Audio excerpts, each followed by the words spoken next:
حضرت اسحاق وہ نبی ہیں جن کے بارے میں اللہ تعالیٰ قرآن پاک میں فرماتا ہے، ہم نے ان پر برکتیں نازل کی اور ان کی اولاد میں کچھ نیک ہیں اور کچھ اپنے آپ پر ظلم کرنے والے ہیں۔ حضرت اسحاق قوت عمل اور بہت بڑی بصیرت والے تھے اور وہ آخرت کو بہت یاد کیا کرتے تھے اور اللہ کے نیک بندوں میں سے تھے۔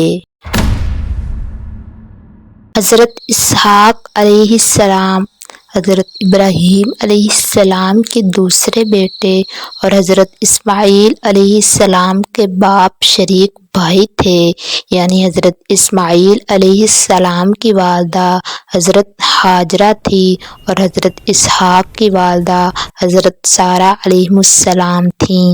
دونوں کے باپ حضرت ابراہیم علیہ السلام تھے۔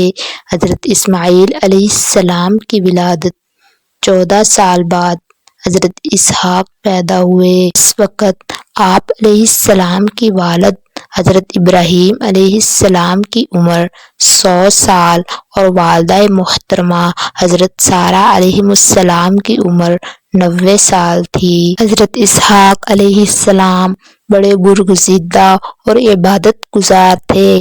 آپ علیہ السلام کی ولادت سے قبل ہی اللہ رب العزت نے حضرت ابراہیم علیہ السلام کو آپ علیہ السلام کے نیک اور نبی ہونے کی خوشخبری سنا دی تھی۔ آپ علیہ السلام کو بھی اللہ تعالیٰ نے حضرت اسماعیل علیہ السلام کی طرح نبوت عطا کرنے کے بعد لوگوں کو واعظ و نصیحت کرنے کا پابند بنایا۔ چنانچہ حضرت اسماعیل علیہ السلام نے اس دنیا فانی سے رخصت ہونے سے پہلے حضرت اسحاق علیہ السلام کو اپنا جانشین مقرر کیا اور دعوت و تبلیغ کی ذمہ داری آپ علیہ السلام کے سپرد کر دی، جسے آپ علیہ السلام نے احسن انداز سے ادا کیا۔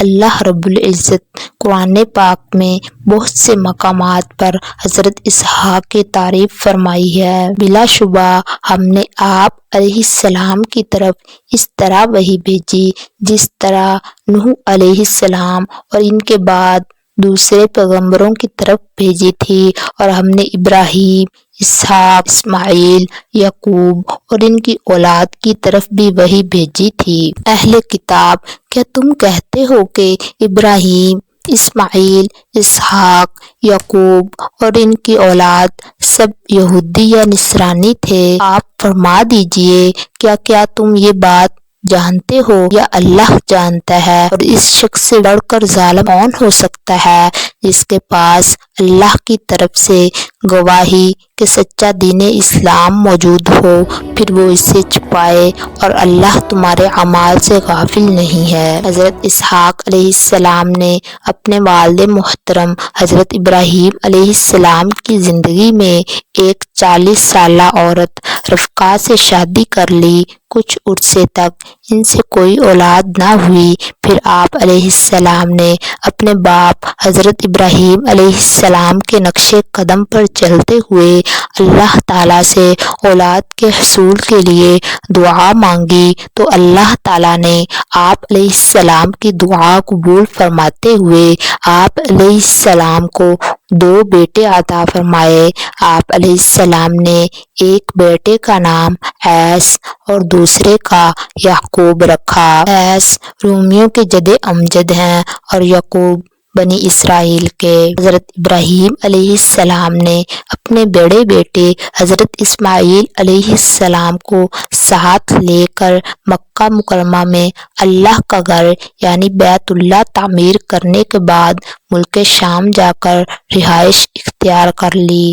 جب حضرت اسحاق علیہ السلام جوانی کی عمر کو پہنچے تو اللہ تعالیٰ کے حکم سے حضرت ابراہیم علیہ السلام نے اپنے دوسرے بیٹے حضرت اسحاق کو ساتھ لے کر وہاں بھی اللہ کا ایک گھر یعنی فلسطین میں بیت المقدس بنایا، جو بیت اللہ کی طرح لوگوں کے لیے توجہ اور عبادت الہی کا مرکز ہے۔ حدیث پاک میں ہے کہ رسول اللہ صلی اللہ علیہ وآلہ وسلم نے ارشاد فرمایا، صرف 3 مساجد کی طرف ثواب کی نیت سے سفر کرو، مسجد حرام یعنی بیت اللہ اور مسجد اقصی یعنی بیت المقدس اور میری مسجد یعنی مسجد نبوی۔ حضرت اسحاق علیہ السلام کی عمر 180 سال ہوئی تو آپ علیہ السلام پر کمزوری کے آثار ظاہر ہونے لگے اور بینائی کمزور ہو گئی۔ اسی کمزوری کے عالم میں ایک مرتبہ آپ علیہ السلام کی طبیعت کافی ناساز ہو گئی اور آپ اس دنیا فانی سے رخصت ہو گئے۔ حضرت اسحاق علیہ السلام کو آپ کے بیٹوں عیس اور یعقوب علیہ السلام نے غسل و کفن دے کر حضرت ابراہیم علیہ السلام کے پہلو میں سپرد خاک کیا۔